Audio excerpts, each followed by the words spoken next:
ಶ್ರೀ ಗುರುಭ್ಯೋ ನಮಃ. ಅನೇಕ ಜನ ಪ್ರಶ್ನೆಯನ್ನು ಮಾಡ್ತಾ ಇದ್ದಾರೆ, ಫೋನ್ ಮಾಡಿ ಕೇಳ್ತಾ ಇದ್ದಾರೆ.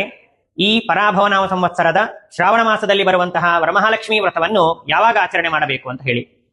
ಕೆಲವು ಪಂಚಾಂಗಗಳು 21ನೇ ತಾರೀಕು ಮಾಡಬೇಕು ಅಂತ ಹೇಳಿ ನಮೂದಿಸಿದ್ದಾರೆ, ಪ್ರಿಂಟ್ ಮಾಡಿದ್ದಾರೆ. ಕೆಲವು ಪಂಚಾಂಗಗಳನ್ನು ನಾವು ನೋಡಿದಾಗ 28ನೇ ತಾರೀಕು ಹುಣ್ಣಿಮೆಯ ದಿವಸ ವರಮಹಾಲಕ್ಷ್ಮಿ ವ್ರತವನ್ನು ಆಚರಣೆ ಮಾಡಬೇಕು ಅಂತ ಹೇಳಿದ್ದಾರೆ. ಆದರೆ ಯಾವಾಗ ನಿಜವಾಗಿ ಮಾಡಬೇಕಾದದ್ದು ಅಂತ ಪ್ರಶ್ನೆ. ಅದಕ್ಕೆ ನಾವು ಪ್ರಮಾಣಗಳನ್ನು ನೋಡಿದಾಗ ಈ ರೀತಿಯಾಗಿ ಇದೆ. ಕೆಲವು ಪ್ರಮಾಣಗಳು ಶುಕ್ಲಪಕ್ಷೆ ಪೌರ್ಣಮಾಸ್ಯಾಂ ಶ್ರಾವಣ್ಯಾಂ ತು ಭೃಗೋರ್ದಿನೇ ಅಂತ ಒಂದು ಪ್ರಮಾಣ, ಪಂಚರಾತ್ರಾಗಮದಲ್ಲಿ ಬರುವಂತಹ ಪ್ರಮಾಣ.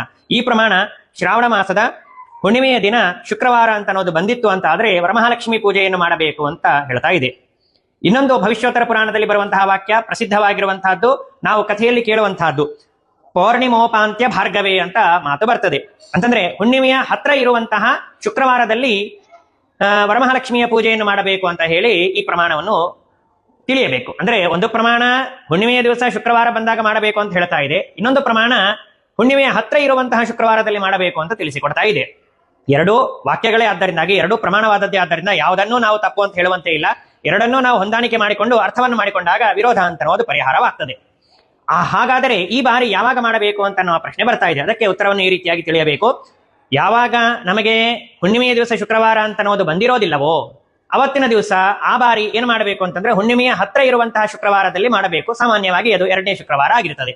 ಯಾವಾಗ ಹುಣ್ಣಿಮೆಯ ದಿವಸವೇ ಶುಕ್ರವಾರ ಅಂತ ಅನ್ನೋದು ಬಂದಿರುತ್ತದೆಯೋ ಆ ಸಂದರ್ಭದಲ್ಲಿ ವಿಶೇಷವಾಗಿ ಅವತ್ತು ಮಾಡುವುದು ಅತ್ಯಂತ ಶ್ರೇಷ್ಠವಾಗಿರುವಂತಹ ಪದ್ಧತಿ. ಆದ್ದರಿಂದ ಒಂದು ಸಾಮಾನ್ಯ ನಿಯಮ, ಇನ್ನೊಂದು ವಿಶೇಷ ನಿಯಮ.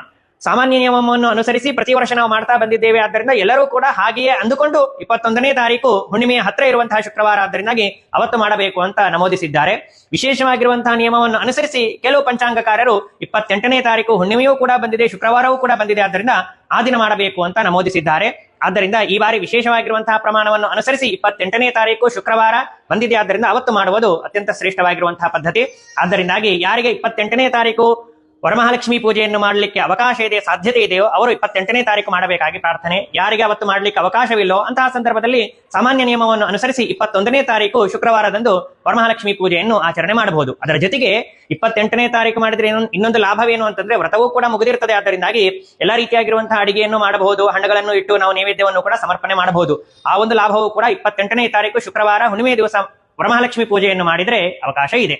ನಮಸ್ಕಾರ.